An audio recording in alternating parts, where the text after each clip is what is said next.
Ok. Okay. Facilito, Y esta empezamos. cosa no lo uso. A eso lo dejas, ya está. El micrófono. Sí, no, sí. Así está perfecto. This is Juan, a 17-year-old teenager who migrated from El Salvador in 2014. He's undocumented and afraid to show his face. He agreed to speak with us only if we protected his identity, so we've changed his name. Cuéntame, ¿por qué te viniste de El Salvador? ¿Cuándo te viniste y por qué? Ya.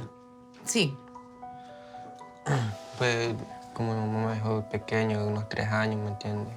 Crecí ya cuando tenía mis 14 años, ya mi mamá reunió el dinero, ¿me entiendes? Y me mandó otra vez. ¿Y cómo estaban las condiciones allá? Pues estaban mal, ¿me entiendes? Por esas cosas de las pandillas, estaba peligroso y todo eso. Juan is an unaccompanied minor, a term given to kids who've crossed the U.S. border alone. Hundreds of thousands of these minors have fled Central America in recent years to escape gang violence. Entre las pandillas mataron a un tío mío también, de mi murió. edad, ajá, 17 años. ¿Tenías un poco de miedo viviendo allá? Sí, claro, pues cualquiera tiene miedo, así como están allá, ¿usted me entiende?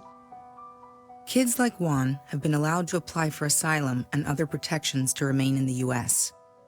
But in the last year, their stories have been used to advance a political agenda by the President of the United States. I have a simple message today for every gang member and criminal alien that are threatening so violently our people. We will find you, we will arrest you, we will jail you, and we will deport you.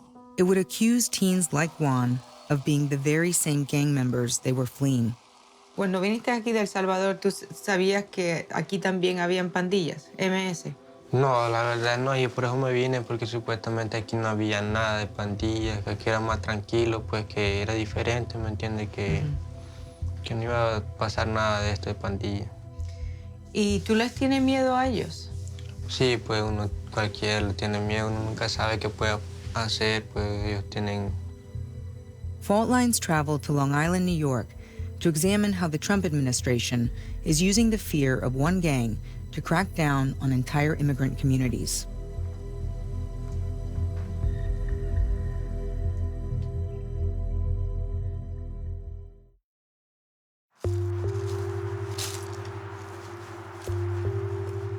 This is a neighborhood park in central Islip, a town largely made up of immigrants 80 kilometers east of New York City. Almost a year ago, this town would wake up to a tragic scene.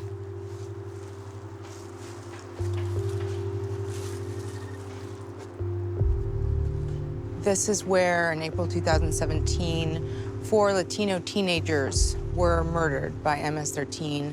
They were reportedly lured into the woods, and that's when they were attacked by the gang and killed. This is not the first set of homicides committed by MS-13 in our community. National and local media would raise the alarm on what was happening here. Gang members apparently responsible for the brutal murders of 2 teenage girls. Just 7 months earlier, 2 teen girls were found dead in the nearby town of Brentwood, also victims of MS-13. The murders were brutal, their bodies found disfigured, creating real fear about the threat of gang violence here. MS-13 activity recently was suspected in a horrific... MS-13 is a gang that started in Los Angeles in the 1980s, that today has a presence in Central America and several cities around the U.S. So we've been raising the alarm about MS-13. But it remains a relatively small presence here on Long Island. In Suffolk County, it's 400 members, according to police, out of 1.5 million residents. Despite that, shortly after the murders, Donald Trump came here promising to liberate Long Island from MS-13. They have transformed peaceful parks and beautiful, quiet neighborhoods into blood-stained killing fields. They're animals. It was one of many speeches from the White House warning Americans about MS-13. Here tonight are 2 fathers and 2 mothers And in January 2018, he invited the grieving families to be his guests for the State of the Union address. These two precious girls were brutally murdered while walking together in their hometown. He would use these murders to call for stricter immigration laws, linking the violence to a wave of unaccompanied minors crossing the border in recent years. Many of these gang members took advantage of glaring loopholes in our laws to enter the country as illegal, unaccompanied, alien minors.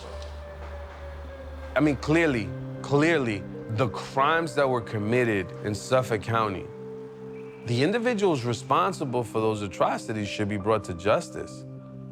But you don't blanket an entire community and project this issue onto every young person, tying it into immigration status and the unaccompanied minors. You don't talk about those things in tandem. In reality, only a tiny fraction of these minors have been linked to MS-13.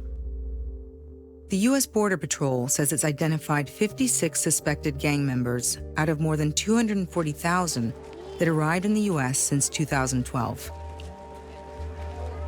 But Trump's rhetoric resonated here in Suffolk County, Long Island, which has seen a surge in unaccompanied minors. He tapped into a rising animosity towards immigrants, paving the way for a government crackdown. There was an opening for people, particularly law enforcement, to begin to sway to the more conservative sentiment in the country and in the county to begin vilifying immigrants and put law enforcement as a savior. We've arrested numerous individuals. Suffolk County Police Commissioner Timothy Sini seized the moment, using tough talk in the media for his fight against MS-13. If you're an MS-13 gang member, take a look behind me. For every person here, there's 10 more. And we are coming for you. Local and federal authorities would begin a joint law enforcement effort to arrest and deport MS-13 gang members. This included working with Immigration and Customs Enforcement, or ICE. We started hearing kids report that so-and-so had been picked up and his parents didn't even know, right? Like kids were just literally being disappeared. Over the summer, there was like a 3-week period where we saw at least one parent walk into our office almost every day saying, my son or my husband disappeared. Honestly, what I was hearing sounded so far-fetched that I thought they were lies. But lo and behold, it was true. Young undocumented immigrants were heavily targeted in the operations. In some cases, police would make arrests for minor violations and then hand them over to ICE.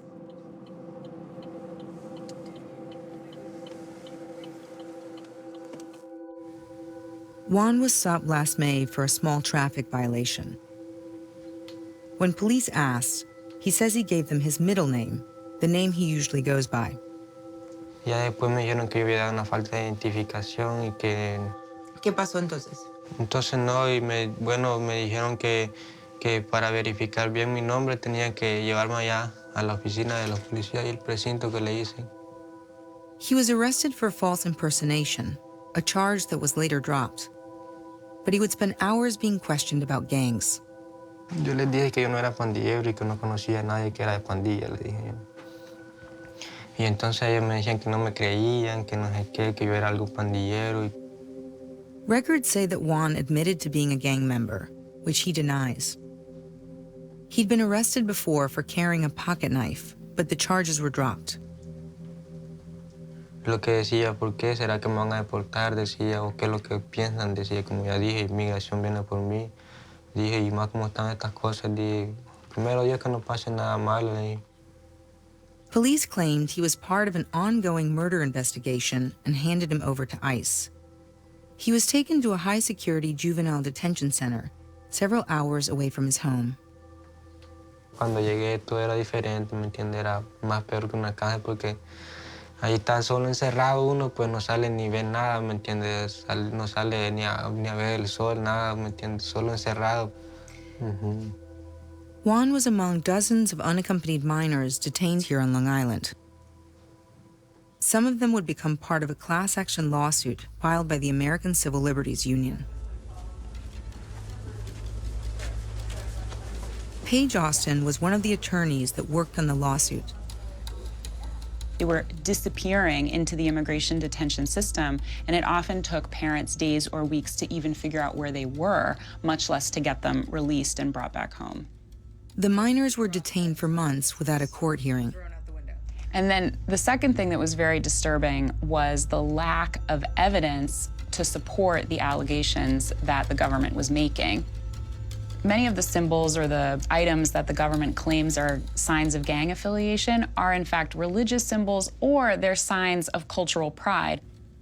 The lawsuit forced the government to bring the minors in front of a judge, who ruled there wasn't enough evidence to keep most of them detained. If they were suspected of committing a crime, the police would arrest them and they would be in criminal custody. The fact that they're in immigration custody means that local authorities were looking for some other way to detain them in the absence of any evidence of wrongdoing. In late 2017, a judge ordered Juan's release, saying there wasn't enough evidence to tie him to MS-13. It was almost 6 months after he was arrested. Yo me sentía solo, la verdad, pues, sin nadie, pues, que nadie que me aconsejara y nada de eso. Y cuando piensa en eso ahora, ¿cómo te sientes? Nada, pues muy mal, ¿me entiendes? Muy triste todo. ¿Todavía? Sí, todo lo que pasé, no crea que nos olvida fácil.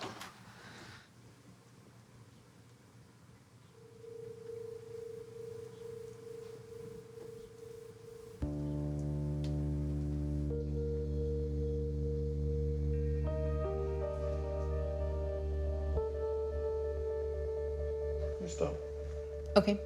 We're not showing your face. I just want you to know. We're with Felix. He's undocumented and has asked us to protect his identity. Dark, or he's behind you, or he's not taking. He says he fled El Salvador to escape death threats from MS-13. I was 14 when I decided to leave El Salvador. 14. I was 14. What was it like when you arrived? I was happy. I almost cried. I was happy to be in a new country. I was happy to see all this. What I didn't know was coming. For many young people like Felix who arrive here, the reality is bleak. They're likely to live in poor neighborhoods where schools have limited resources and don't have the means to help undocumented kids. The first day that I went to school, I was expecting to get somebody else from, not even from my country, like who speaks Spanish and who took me with them and said, you know what, I'm gonna take you, I'm gonna show you where you had to go. They don't care. Oh, another guy just came in. And it's at these very schools where gangs have made their mark. It wasn't until Felix arrived 4 years ago that he realized MS-13 was also here. Do you know anybody in a gang? Of course. You do? Yeah, but like I just know them, but I don't talk to them. I don't do anything with them. I don't want to be part of them. Felix says the gangs in El Salvador are brutal, and often the only way to survive is to join them. He says kids get pulled into gangs here because they need the support. You're new in this country, you know you had to pay rent, you had to pay an insurance card or whatever you had to pay. You have enough bills to be worried about it. And then if you can with your parents doesn't pay attention to you because they worry how to support their family. If we fail to provide support networks for our kids, they're gonna find their own support networks. And unfortunately, in impoverished communities, gangs are the biggest support network there are. Sergio Argueta founded a local gang prevention program. He says tougher law enforcement isn't the answer. How do you declare a war on these communities when you've never attempted to enact peace? When you've never come in and said, here's an after-school program, or here's some additional social workers, or here is, an after-school place where you could go hang out and learn and be a kid. Now kids can be labeled gang members in school, giving teens like Felix more reason to be fearful. Things like the color blue, flags from El Salvador and Honduras, or certain country codes have been used to suggest gang affiliation. So you won't wear a blue shirt because you're concerned you could get picked up by the police? Yeah, I wouldn't wear a blue shirt, red shirt, not even night Cortez, no shorts. But how does it make you feel then to live with that fear that even just wearing some kind of color or some kind of shoes that you could get picked up and detained? Oh, it feels like we are in El Salvador now. I feel like safe because I know there is nobody who's actually going to pointing on my head with a gun and nobody's gonna kill me. But at the same time, I feel unsafe because the police is going to call me for something for no reason. Are you afraid of ICE? Of course. What's your fear? I have the fear that one day they're gonna come over to my home and they're gonna knock the door and they're gonna ask for me or for somebody else, and then we're gonna go back to El Salvador. That's my fear. This mother would go through something similar last year. Tú llegaste del trabajo y viste que lo tenían fuera de la casa. Sí, ya lo tenían afuera de la casa y enseguida le ponen las esposas y ya dijeron de que se lo tenían que llevar. We met Esmeralda in February 2018. She's asked us to hide her identity. ¿Qué pasó después de eso? Enseguida se lo llevan y ellos no dicen ni a dónde se lo llevan. Yo vine a saber de él como a los 3 días que ya lo tenían allá en Virginia. Her son, whose legal alias is LVM, was released by the government just days before we met her. She didn't want us to speak to him out of fear for his safety.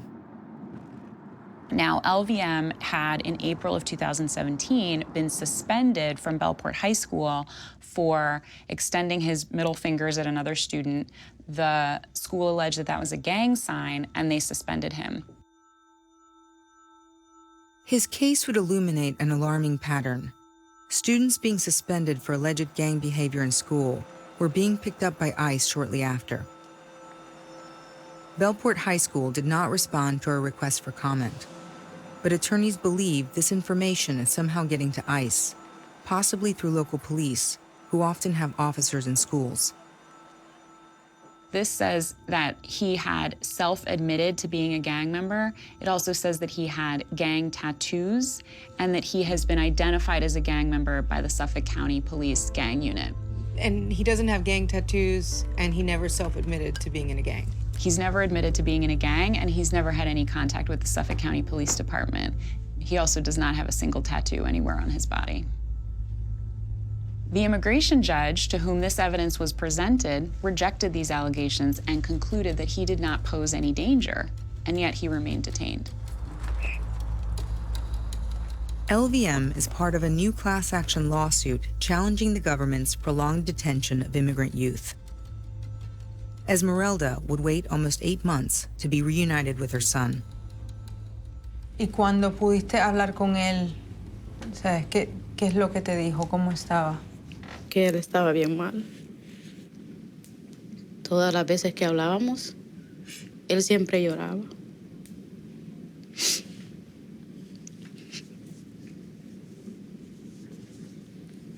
Y yo a veces me tocaba hacerme la fuerte y le decía yo que no se pusiera así, porque yo sabía que él se iba a poner más mal si yo me ponía a llorar.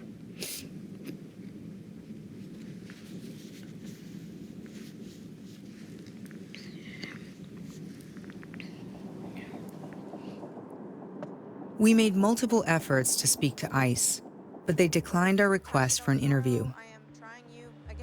In a statement, the agency told us they specifically use immigration violations as a means to target MS-13 gang members and remove them as a threat. We also reached out to several school districts whose students have been caught up in the crackdown. None of them would speak to us. But Timothy Sini, the former police commissioner who's now district attorney, agreed to an interview. He's a Democrat who's been criticized for working closely with ICE under the Trump administration. Since September of 2016, we've made over 320 MS-13 arrests of over 220 individuals. And you're sure they're all gang members? Yes, they're confirmed gang members. But keep in mind, whether they're gang members or not, these are criminal arrests that we have to then go to court, open court, and prove criminal charges against. In the instance where we have reliable, credible intelligence that someone is an MS-13 gang member and they're in our country illegally, we will, and we're not in a position to bring a significant state charge or bring a federal RICO charge, we'll work with the Department of Homeland Security to detain them and for Department of Homeland Security to commence removal proceedings against them.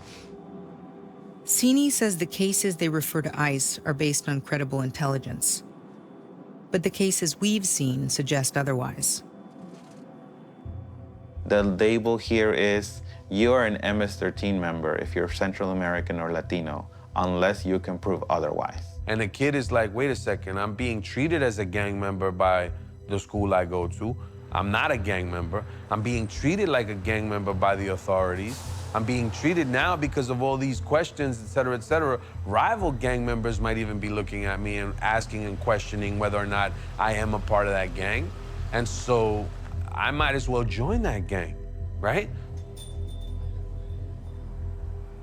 Now, if they see that you're working with Department of Homeland Security, can you see how that would also erode their trust?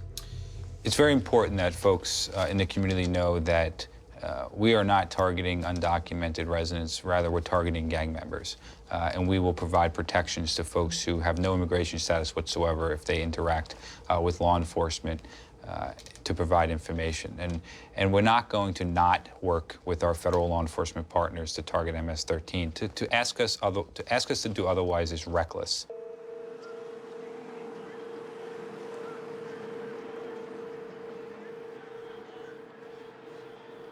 Whatever the motive, the crackdown on MS-13 by local and federal authorities has left little comfort in these communities.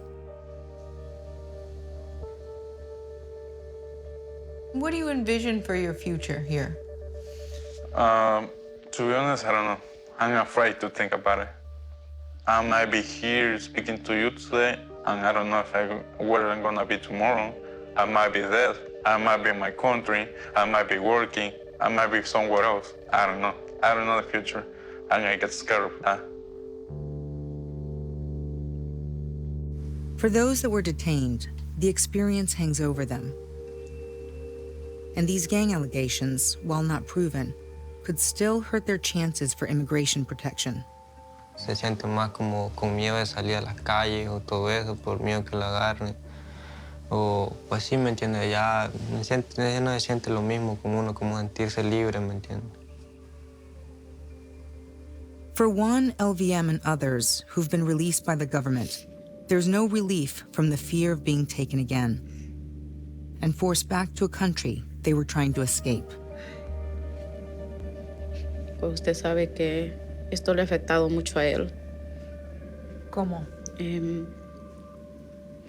Porque usted sabe que uno conoce a sus hijos, como ellos son en la casa, entonces él se ve como deprimido.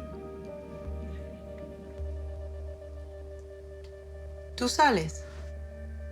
Casi hoy no salgo solo. Porque tienes miedo que te van a recoger de nuevo. Sí. Sí, está feo, ¿me entiendes? Como le digo, pues uno nunca sabe lo que pasa en la vida.